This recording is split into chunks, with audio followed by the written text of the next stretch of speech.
Paul introduces three major ingredients for unity in the Church of Jesus Christ.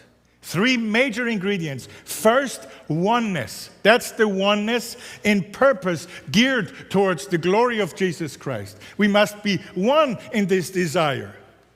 Secondly, humility, in light of the humility of Christ.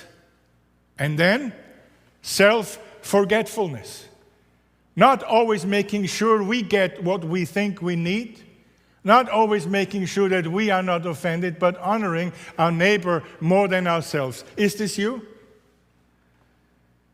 Is this you honoring your neighbor more than yourself? Assigning to him the best possible motives, being interested in his good name, or is it still you? In pious language, granted. We're very good at that. I'm very good at that. Mask sin in pious language. We are very good at that. Just look on Facebook. Pastors are right. I had the privilege yesterday to preach there or to speak at that conference. Me, worthless little worm. That's bragging in pious language. Oh, I'm only interested in the truth. In this church, there is not the truth, and that's why I leave. Rebelliousness, disguised in pious language. I love you so much, and that's why I have to tell you you're a complete idiot. You shouldn't be a pastor. You see, we're very good at that. But that's a constant and flagrant violation of the third commandment.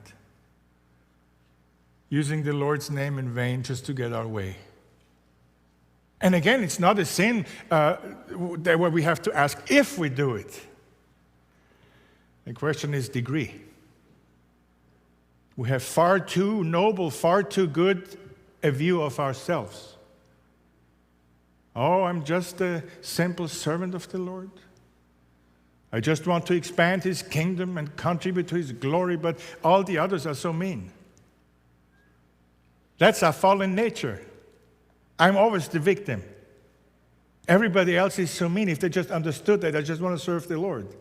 If we made an honest poll, to a degree, we all would be that. All we want to do is serve the Lord. But people are just so mean. Oneness, humility, and self-forgetfulness, the ingredients for unity in the church. And in order to show us both the source and example of such a mindset, he paints before us in bright colors the mind of Christ in the incarnation, who being in the form of God, he says, did not consider it robbery to be equal with God, but made himself of no reputation, taking the form of a bondservant and coming in the likeness of men. So what is Paul saying here? He's saying you have all these little disunities, your little back and forth, who is more right than the other, your little conflicts. You desire and you insist on being never offended while you offend. And here's Christ, who is God, condescended into humanity, became the lowest of the low, was spat at, was cursed, was beaten, reviled, but he did not revile back. And yet you, a child of wrath by nature, a fallen sinner, you insist on everybody treating you perfectly while you offend everybody around yourself.